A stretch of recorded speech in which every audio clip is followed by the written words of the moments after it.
जिस बंदे ने क्रेटा चलाई हो उसके लिए ड्राइव के मायने बहुत ज़्यादा होते हैं, क्योंकि क्रेटा बड़ी अच्छे से उसकी सस्पेंशन ट्यून्ड है सब। इसकी भी ना, सॉरी, वेडनेसडे को मुझे कॉल आया था कि फ्राइडे को आपको गाड़ी डिलीवर कर देंगे।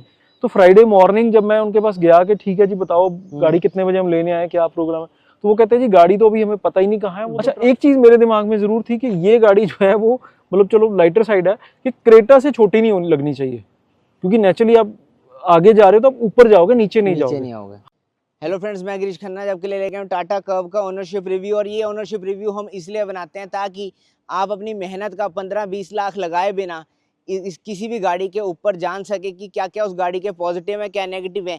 एक खरीदार यानी कि ओनर के द्वारा ही आपको पता चल सकता है इसमें खूबियाँ क्या और कमियाँ क्या है, जिससे कि आप अपने पैसे लगाए बिना इस गाड़ी का मजा उठा सकते हैं आने वाले टाइम में अगर आप परचेज करें तो। कोई भी गाड़ी की आपने ओनरशिप रिव्यू देखना है तो आप मेरे चैनल पे जाके देख सकते हैं। आपको इसी तरह बिना पैसे लगाए उस गाड़ी के बारे में पता लग जाएगा और आप जब परचेज करने जाओगे आपको कोई दिक्कत नहीं होगी। तो वेलकम करते हैं मिस्टर प्रभमीत जी का। आप अपना इंट्रोडक्शन दीजिए पहले हमें। मेरा नाम प्रभमीत सिंह है। मैं बेसिकली मीडिया से हूँ, जर्नलिस्ट रहा हूँ मैं शुरू से। और अभी मेरा एक रिसेंट मैंने एक वर्ड का फर्स्ट एआई पंजाबी लैंग्वेज का चैनल शुरू किया है, दैट नेम इज़ एकोटॉक्स। एकोटॉक्स ऑफिशियल करके अगर आप यूट्यूब पे सर्च करेंगे तो आपको मिल जाएगा। और ये गाड़ी मैंने परचेज़ की थी अक्टूबर में, 11 अक्टूबर 2024 को मैंने ये ली थी। और इसका बेनिफिट मुझे लेने का जो हुआ कि इसको मैंने जब इसकी कर्व को टाटा ने लॉन्च किया तब इसके इंट्रोडक्टरी प्राइस में ही मैंने इसको बुक करवा लिया था। तो उसमें मुझे प्राइस वाइज काफ़ी इसके बेनिफिट्स मिले हैं, जो मतलब मुझे लगता है कि आज अगर मैं लेने जाता तो 2-3 लाख और ऊपर से पड़ता। तो ये बेसिकली ये मॉडल है अकम्प्लिश्ड एस, जो top of the line model आते हैं। तो इसमें मुझे नहीं लगता कि इसमें मुझे गाड़ी लेने के बाद कुछ और लगवाने की ज़रूरत पड़ी सिवाय डैश कैम के, और बाकी सब कुछ इसमें ऑल ओके है। तो सर आप बताइए कि आपको ये कितने का पड़ा कॉम्प्लेक्स एस? ये मुझे ऑन रोड तकरीबन 18 का पड़ गया, इंक्लूडिंग रोड टैक्स वगैरह डाल के, इंश्योरेंस वगैरह डाल के सारा तकरीबन पौने 18 लाख का पड़ गया और मुझे। कितनी चला बैठे हैं? अभी ये इस टाइम पे अभी जब हम आए हैं तो 6390 समथिंग चल गई है, 6390। 1.2 लीटर रेवोट्रॉन वाली इंजन है सर ने जो ली है। सर ने हाइप्रेन जीडीआई इंजन की तरफ नहीं गए थे। और आप ये बताइए कि माइलेज कैसी दे रही है ये? माइलेज ठीक है, अभी हाईवे पे तो अच्छी जा रही है। मतलब रिसेंटली मैंने 1-2 हाईवे के ट्रिप किए तो इन्होंने 22, 23, 24 तक भी दे दी। लाइक एक्सप्रेस वे पे अगर आप क्रूज पे डाल के चला रहे हो तो 24 तक मैं लेके गया हूँ इसको। लोकल में अभी क्योंकि इंजन नया है, सर्विस अभी सिर्फ 2 सर्विस हुई है, तो अभी 12-13 के बीच में है। बट कहीं-कहीं थोड़ा-सा जब आप जैसे गाड़ी हम रोक के खड़े हो जाते हैं तो वो चलता है, तो वो थोड़ी-सी एवरेज उसकी डाउन आती है। जाती है। बट कंपनी जो कहती है वो ये कि थर्ड सर्विस के बाद जब आपके ऑयल वगैरह चेंज हो गए तो ये 14-15, 15-16 तक आराम से पहुँच जाएगी। अभी आपने इसकी मेरे को ये बताइए सर कि जब गाड़ी की डिलीवरी ली और गाड़ी हाँ, पहले बुक करी हाँ। तो आपका टाटा से कैसा एक्सपीरियंस था? टाटा से एक्सपीरियंस मेरा मिक्स्ड रहा। एक्चुअली जब मैंने शुरू में गाड़ी बुक करवाई थी तो उस टाइम पे जो टाटा की सेल्स की जो टीम थी, उनके साथ मेरा एक्सपीरियंस ज़्यादा अच्छा नहीं रहा। बिकॉज़ हुआ ऐसे था कि जैसे मैंने लाइक गाड़ी बुक करवा दी तो इन्होंने मुझे एक प्रॉमिस्ड डेट दे दी कि सर हम आपको, फॉर एग्ज़ाम्पल मैं आपको बता रहा हूँ, मुझे दिन भी याद है कि वेडनेसडे को मुझे कॉल आया था कि फ्राइडे को आपको गाड़ी डिलीवर कर देंगे। तो फ्राइडे मॉर्निंग जब मैं उनके पास गया कि ठीक है जी बताओ गाड़ी कितने बजे हम लेने आए, क्या प्रोग्राम है? तो वो कहते हैं जी गाड़ी तो अभी हमें पता ही नहीं कहाँ है, वो तो ट्रांज़ैक्शन में है, कहीं पे बीच में ही है। ट्रांजिट में। ट्रांज़िट में है, तो अभी तो हमें पता ही नहीं है। तो फिर मुझे काफ़ी मेरा मूड भी ख़राब हुआ कि यार इतना पैसा लगा रहा है बंदा, एक चीज़ें थोड़ी-सी हम सोच के भी चलते हैं, अगर फलाने दिन हमें ये गाड़ी मिल जाएगी, इस तरह से चलेंगे। तो फिर मैंने इनके टीएसएम वगैरह से बात करी, उनको मेल्स डाली, सब कुछ किया। तो देन फिर ये इन्होंने पता करवाया कि जो गाड़ी मेरे लिए आ रही थी, क्योंकि ये आई थिंक मोहाली में फर्स्ट टाइम मैंने, मतलब फर्स्ट ही थी गाड़ी जो ये मुझे डिलीवर हुई थी। तो उसमें कुछ पीडीआई में कुछ दिक्कत थी दिल्ली में जाके। तो उन्होंने वो गाड़ी रिटर्न कर दी प्लांट को। तो वो कहते हैं हम आपको नई गाड़ी एलोकेट करेंगे तो देंगे। तो मैंने कहा उसमें कितना टाइम लगेगा? तो दे सेड के जी 2 महीने लग सकते हैं। मैंने कहा 2 महीने वाला तो काम ही नहीं है। तो वो तो बड़ी, फिर मैंने इनके टीएसएम से बात करी, फिर मुझे थोड़ा-सा उनको पुश करना पड़ा, एस्केलेट करना पड़ा उसको। तो फिर इन्होंने एक और गाड़ी जो कोई आ रही थी अकम्प्लिश्ड एस, वो उन्होंने उधर की बजाय अपने आप को एलोकेट करवा के मुझे दी। हाँ, इसके बाद ये रहा कि जो मेरा सर्विस का एक्सपीरियंस रहा वो मेरा बहुत अच्छा रहा। बहुत अच्छा रहा। लाइक मैं जोशी से मैंने गाड़ी ली थी, जोशी टाटा से। तो उनकी सेल्स का तो मैंने एक्सपीरियंस आपको बता दिया। बट जब ये गाड़ी आई मेरे पास, जब मैं सर्विस के लिए गया, और हाँ, लेते सर कुछ 1-2 चीज़ें थी जो मुझे सर्विस सेंटर जाना पड़ा, लाइक सॉफ्टवेयर के आपको पता ही है इन गाड़ियों में इश्यूज अपडेट्स आते आते हैं। रहते हैं। तो वहाँ पे उन्होंने बहुत अच्छे से किया। मतलब जो मेरे माइंड में टाटा को लेके मेरी थोड़ी हेजिटेशंस थी कि वो यार सारी अगर दूर होगी। वो, हाँ, वो वैनिश हो गई कि जो मेरे माइंड में जो चीज़ें थी, जो हमने सोशल मीडिया से सुना था आस-पास से कि टाटा का मतलब बड़ा आप बैड अपने रिस्क एक्सपीरियंस पे रहता है। रहो या वो चीज़ें, तो वो चीज़ें मेरे दिमाग में बाद में ठीक हो गई। और जब गाड़ी आगे चला रहे हो तो और ही दूर होगी ये दिक्कत। हाँ, तो दूर हो गई है, लाइक अब जैसे मैं आपको छोटी-सी बात बताता हूँ, जिस दिन जब गाड़ी ली थी तो इसमें एक छोटा-सा टेक्निकल ग्लिच आ रहा था कि इसकी रूफ लाइट और एम्बिएंट लाइट इकट्ठे ऑन ऑफ नहीं हो रही थी, अच्छा। अलग-अलग हो रहा था सारा कुछ। तो वो हम जब मैं गया हूँ सर्विस सेंटर, तो हुँ, मेरा नेचुरली मूड भी खराब होना था कि बंदा हुँ, नई-नई गाड़ी लेता है, 18-20 लाख रुपया लगा रहे हो आप, तो किस किस तरह से चलेगा? तो वहाँ पे उनके जो जीएम थे हुँ, मिस्टर अमित शर्मा, वो हुँ, उन्होंने बड़े अच्छे तरीके से, एक तो कस्टमर हैंडलिंग बड़े अच्छे तरीके से की, और हुँ, उन्होंने वैसे भी सारी चीज़ें इमीडिएटली प्लांट से बात करी, सब कुछ करके उन्होंने सॉफ्टवेयर्स वगैरह इसके अपडेट करवाए, जो अपडेट पैच करवाए। कुछ डालने वाले थे वो ठीक हो गए। हाँ, तो मेरे माइंड में वो पिक्चर जो है वो ट्विस्ट कर गई ट्विस्ट कि कर हाँ, गई। अब टाटा ठीक है। तो उसके बाद मैं 2 बार सर्विस करवा चुका हूँ, 1-2 बारी मैं सॉफ्टवेयर अपडेट के लिए भी गया हूँ, जो इनकी रैंडम रूटीन की आती हैं, हुँ। तो वो मेरा ठीक रहा सारा एक्सपीरियंस। सर आप हमें ये बताइए कि जब आप गाड़ी पे इस पे 18 लाख खर्च रहे थे, 15 से 20 लाख के सेगमेंट में बहुत सारी गाड़ियाँ हैं। क्रेटा भी है इस सेगमेंट में और आप कुछ पैसे और डाल के इसमें हैरियर भी ले सकते थे बेस मॉडल। तो आपने इसी को क्यों कंसीडर किया और गाड़ियों की तरफ क्यों नहीं गए? बेसिकली जो मेरा माइंडसेट है ना, वो सबसे पहले तो ये है कि मुझे बेस मॉडल कभी भी नहीं लेना, कभी भी अच्छा। किसी भी कार का बेस मॉडल नहीं लेना। रीज़न क्या है कि जब आप बेस मॉडल ले लेते हो ना, उस टाइम पे तो आप पैसे बचा लेते हो या आप थोड़ा-सा और उस तरह की गाड़ी ले लेते हो। हुँ, बट बाद में आपको हमेशा ये रिग्रेट रहता है रोड पे चलाते हो कि यार मेरी गाड़ी में ये फीचर नहीं है, वो फीचर नहीं है। हुँ, तो वो it's like, for me it's like अ डब्बा ओनली। तो वो ओके। डब्बा है जिस पे टैग लगा, लोगो लगा है, और वो चीज़ है। पैसे इन्वेस्ट करे आपने इतने। एग्ज़ैक्टली, एक्चुअली मुझे थोड़ा-सा था कि क्रेटा मेरे पास ऑलरेडी थी पहले। तो क्रेटा को सेल करके आपने ये परचेज़ क्रेटा करी। को सेल करके मैंने ये परचेज़ करी। क्रेटा मेरे पास थी डीज़ल ऑटोमैटिक, तो इस बार मुझे डीज़ल नहीं लेनी थी। रीज़न वही है कि जो गवर्नमेंट कहती है कि 10 साल बाद हुँ, डीज़ल गाड़ियों को लेके फिर कुछ ना कुछ दिक्कत तो हुँ, रहेगी, तो फिर हुँ, हुँ, रहेगी, रहेगी। एंड दूसरी चीज़ ये थी कि ह्युंडई जैसे ब्रांड से टाटा में आना, वो थोड़ा-सा मेरे लिए डाइसी था।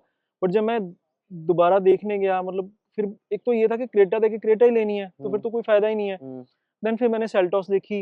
हुँ, सेल्टॉस भी मुझे ठीक लगी, बट उतनी अप टू मार्क नहीं लगी कि मुझे था कि I need some extra, something extra. तो देन फिर उसके बाद मैंने होंडा एलिवेट भी देखी, उस सेगमेंट की तकरीबन सारी गाड़ियाँ देखी। तो जब टाटा के शोरूम में मैं गया, तो वो देखने हम हैरियर ही गए थे। हुँ, तो वो कहते हैं कि हैरियर का तो इसमें बेस मॉडल आएगा, तो मैंने कहा बेस मॉडल का तो कोई फ़ायदा नहीं। हुँ, तो फिर थोड़ी-सी रिसर्च की हुई थी, तो पता था कि एक नया प्रोडक्ट आ रहा है, एक नए तरह का, जैसे एसयूवी कूपे इसका डिज़ाइन है, हुँ, तो वो सारी चीज़ें, तो मुझे था कि थोड़ा-सा वेट कर लेते हैं। तो फिर जब हमने इसकी ईवी लॉन्च हुई, मैंने ईवी देखी, तो मुझे इसकी जो डायमेंशंस थी वो मुझे अच्छी लगी, हुँ, कि इसकी हाइट, लेंथ, वेट सारा कुछ वो ठीक था, मुझे ठीक हुँ, लगा वो सारी चीज़। हुँ, उसके बाद मेरे दिमाग में सिर्फ़ ये था कि मुझे अब टाटा का वो जो एक ऑरा है ना, कि वो बैड आफ्टर सेल सर्विस वाला, उससे बाहर निकलना है। हुँ, तो फिर चलो, वो तो with the passage of time मैंने अभी आपके साथ शेयर किया कि वो वहाँ से हो ही हुँ, गया। तो फिर जब ये गाड़ी आई, तो फिर मुझे इसके फीचर्स अच्छे लगे। बेनिफिट ये हो गया कि इंट्रोडक्टरी प्राइस में बुक करवा दी, तो ये top of the line variant है, जैसे मैंने आपको पहले भी बताया। तो इसमें मुझे सब कुछ मिल गया। बेटर फीचर मिल गए क्रेटा से, बेटर फीचर मिल गए मुझे अपना से सेल्टॉस से।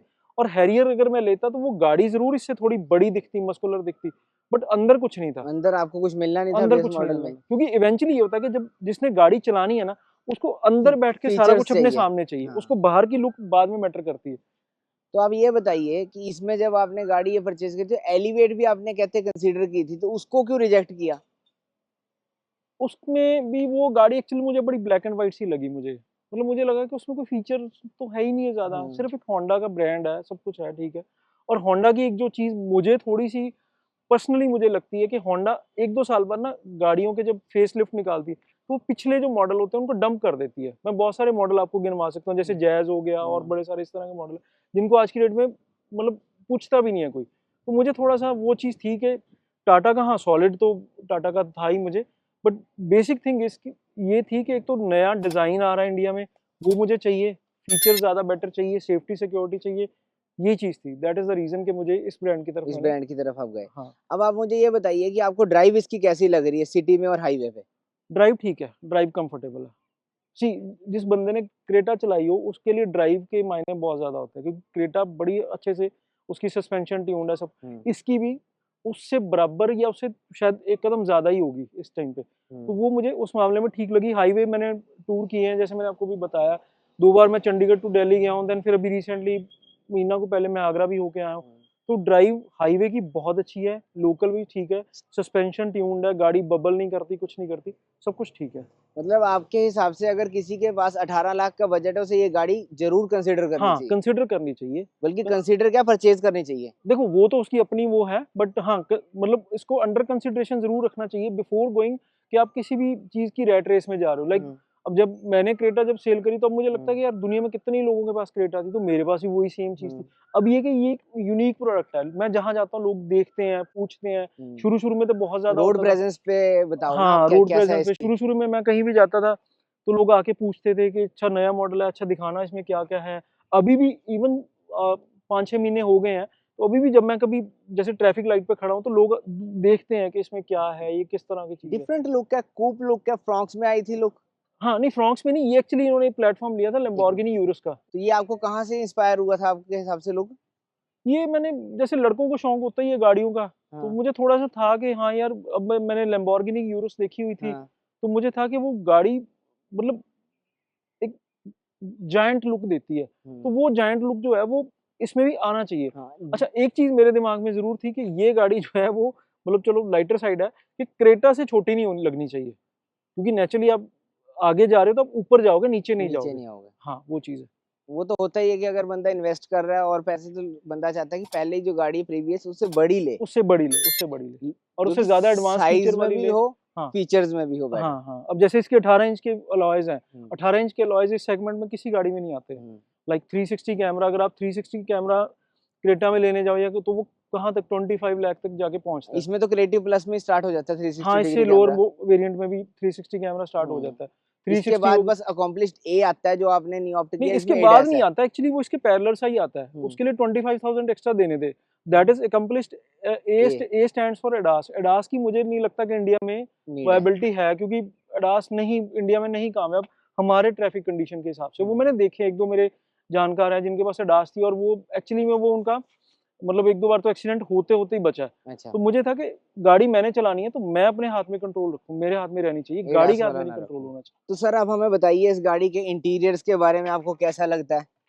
इंटीरियर ठीक है, थोड़ा मतलब अल्ट्रा मॉडर्न सा है एज कम्पेयर टू क्रेटा, थोड़ा डिफरेंट है। हम्म क्रेटा का जैसे बड़ा लाइन सा था, तो इसमें जैसे ये इन्होंने बाहर को निकाला हुआ है, ये सारा टच पैनल है, ये टच पैनल है, ठीक है, थोड़ा मतलब मॉडर्न लुक भी आती है। हालांकि ये चीज़ थोड़ी प्रैक्टिकल नहीं लगती मुझे, क्योंकि ड्राइव करते हुए आपको देखना पड़ता है कि कौन सा बटन कहाँ है। ये मैं आपको अगर दिखाऊं तो ये देखो, यहाँ पे ना ये टच करके देखना पड़ता है कि कौन सी चीज़ कहाँ पे है। तो ड्राइव करते करते कभी आप गलती से कुछ कर रहे हो तो साथ में हाथ लग जाए, वो चीज़ है। बाकी ये ठीक है, ये इसका स्मूथ अच्छा है, सब कुछ ठीक है। तो सर अब हमें ये बताइए कि जैसे अगर हम इसके इंफोटेनमेंट के बारे में आप बताओ कि कैसा लगता है, जो म्यूजिक की क्वालिटी है वो कैसी लगती इसमें JBL का ही है, इसमें 9 स्पीकर हैं, 4 स्पीकर हैं और 4 ट्विटर हैं, और एक पीछे सबवूफर लगा हुआ है। है। तो क्वालिटी वाइज तो ये बिल्कुल बेस्ट है, मतलब बेस्ट है। ओके रिपोर्ट है। मतलब मैं जब से गाड़ी ली है, मुझे नहीं लगता कि मैंने 4 या 5 से ज़्यादा वॉल्यूम की होगी, क्योंकि इतना में बहुत ज़्यादा वो कर देता है। अच्छा, और उसके अलावा आप ये बताइए कि आपको क्या क्या इसके पॉजिटिव और नेगेटिव्स लगते हैं।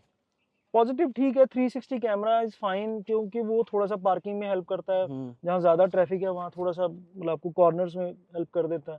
हम्म। और मुझे एक चीज़ जो सबसे अच्छी लगी, एक तो ये कि नेविगेशन यहाँ पे भी आ जाता है आपका। अच्छा। तो वो जो पूरी स्क्रीन है वो आपकी इधर आ जाती है, अगर आप हम्म दिखाना चाहो तो आप दिखा भी सकते हो। तो पूरी स्क्रीन जो है वो यहाँ पे आ जाती है आपकी। ठीक है। ये चीज़ थोड़ी सी है कि अगर साथ में कोई पैसेंजर बैठा है, उनको यहाँ पे कुछ करना है, तो आप ड्राइवर का अपना सिस्टम अलग से चल रहा है। ठीक है। और वेंटिलेटेड सीट्स हैं, ये कुछ देर पहले ही, कुछ साल पहले इंडिया में कॉन्सेप्ट आया, तो ठीक है, यहाँ की गर्मियों के हिसाब से ठीक है। लाइक अभी भी हम देख रहे हैं 38 डिग्री है, तो एटलीस्ट बैक पे पसीना वगैरह नहीं आता, वो चीज़ें ठीक है। और फीचर्स बाकी आपको पता ही है, वायरलेस चार्जर हो गया, 360 कैमरा हो गया, क्रूज हो गया, एंड JBL के स्पीकर हो गए, पैनोरामिक सनरूफ हो गया, और एम्बियंट लाइट्स होगी सनरूफ में, और यहाँ पे वो सारी चीज़ें हैं, ठीक है। और नेगेटिव्स आपको क्या क्या लगते हैं। नेगेटिव सिर्फ एक लगता है मुझे।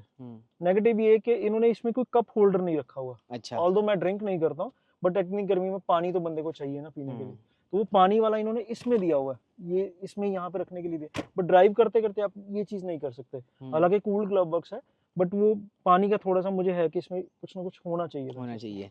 500 लीटर का बूट स्पेस तो काफ़ी अच्छा है। अब आप रियर सीट्स के स्पेस के बारे में बताइए कि कैसा कहते हैं पैसेंजर्स? रियर सीट तो ठीक है, मुझे तो ठीक लगती है। लाइक मेरी फैमिली में सारे जो हैं वो 5'7", 5'8", 5'9" तक है, तो ठीक है। अगर आप बिल्कुल ही एक्स्ट्रा ऑर्डिनरी, अब किसी को 6.25 फुट के बंदे को बिठा दोगे तो नेचुरली उसको तो फिर लगेगा वो चीज़ गाड़ी तो है। में आपने सेरामिक कोटिंग भी करवाई है, तो उसका एक्सपीरियंस आप बताइएगा उसका कैसा है और एक्सपीरियंस कहाँ से ठीक करवाई है? उसका एक्सपीरियंस मेरा ठीक रहा, क्योंकि क्रेटा में भी मैंने सेरामिक करवाई थी। तो मुझे थोड़ा-सा होता है कि मैं अपनी चीज़ों को लेके पॉसेसिव रहता हूँ कि मेरी चीज़ हमेशा नीट एंड क्लीन दिखनी चाहिए, मुझे साफ दिखनी चाहिए। तो ये मैंने मोहाली 82 सेक्टर है जीएलपीएल जहाँ पे, वहाँ पे ऑटो रिवैम्प करके है, तो वहाँ से मैंने करवाई थी और उनका ठीक रहा। अभी रिसेंटली मैंने इनका सेकंड एक एक होता है इनका बूस्टर सिरेमिक कहते हैं उसको, वो सर्विस टाइप की होती है, तो वो बूस्टर सा इन्होंने किया, तो आपके सामने है, गाड़ी की फिट एंड फिनिश ठीक है। आपका अच्छा एक्सपीरियंस है हाँ, मतलब मेरा अच्छा एक्सपीरियंस द है। ऑटो रिवैम्प से? हाँ, ठीक रहा, मेरा एक्सपीरियंस ठीक था। अभी मैं सेकंड टाइम भी गया हूँ तो उन्होंने मुझे आराम से मतलब वो सारी चीज़ को कर दिया उन्होंने, ये चीज़ है। तो उसके अलावा आपको एक्सेसरीज के लिए कुछ फोर्स किया गया था, क्योंकि इनिशियल स्टेज में आपकी डिलीवरी हुई है? एक्सेसरीज़ एक्चुअली इसकी आई ही नहीं थी, अच्छा। क्योंकि प्रोडक्ट नया, हुँ, एक्सेसरीज़ इसकी आई ही नहीं थी। इवन अभी तक भी मतलब आफ्टर 6 मंथ्स भी टाटा के पास अभी तक इसका जो बूट का मैट है वो नहीं है। नहीं है। अब यहीं से तो ये वाले जो मैट्स मैंने लगवाए, मैंने बाहर से लगवाए, और इसके अलावा तो एक्सेसरीज इसमें थी नहीं, और क्योंकि top of the line variant है तो इसमें कुछ लगना ही नहीं था, ना सीट कवर लगने थे, ना और कोई म्यूजिक सिस्टम लगना था कुछ। मैंने सिर्फ इसमें या मैट्स लगवाए या डैश कैम लगवाया, और कुछ नहीं लगा। अब क्रेटा के मुकाबले आपको इसकी ग्राउंड क्लियरेंस कैसी लगती है? क्योंकि 208 की ग्राउंड क्लियरेंस है। हाँ, ठीक है, मतलब वो मुझे ठीक लगती है। एक्चुअली मुझे ऐसा लगता है कि ये सारी चीज़ें ना जब आप गाड़ी लेते हो उस टाइम पे ज़्यादा मैटर करती है। जब आप ले लेते हो फिर आपको हैबिट बन जाती है। 208 है या 200 होती या 218 भी होती, तो वो चीज़ें कोई उसी में आ और जाती। पॉइंट आप हमारे व्यूअर्स को बताना चाहेंगे? हाँ, एक चीज़ है कि थोड़ा-सा अगर जब आप आजकल की गाड़ियाँ लेते हो, लाइक टाटा की होगी, महिंद्रा की होगी, जिसमें क्योंकि इसमें सारा कुछ सेंसर बेस्ड है, तो you have to be mentally prepared कि आपको बहुत सारे सॉफ्टवेयर अपडेट्स के लिए सर्विस सेंटर विजिट करना पड़ सकता है। लाइक अभी भी आज भी आते हुए मेरी बात हुई है, तो उन्होंने बताया कि आपका इसमें एक नया पैच आया है, तो वो पैच जो है वो आप आके डलवा जाना। तो मुझे नहीं पता उसकी उससे फीचर्स एनहांस हो गए या कोई बग्स वगैरह है वो ठीक होंगे, बट अदरवाइज सारा ऑल ओके है। तो ठीक है, मतलब मुझे अभी तक तो ठीक लगा, प्रोडक्ट ठीक है, लोकल ठीक है, हाईवे ठीक है, ग्राउंड क्लियरेंस ठीक है, फीचर वाइज भी ठीक है। कभी-कभी थोड़ा-सा ग्लिच मारती है, but that is fine with me. कोई रैटलिंग नॉइज़ तो नहीं आई जो टाटा में, या फिट और फिनिश की दिक्कत? नहीं, वो एज़ सच तो मैंने कभी नोटिस नहीं करी। ठीक चलो है, ठीक है, आज के लिए इतना ही, फिर मिलेंगे। धन्यवाद। Thank you thank sir, you, आपने टाइम दिया। Thank you.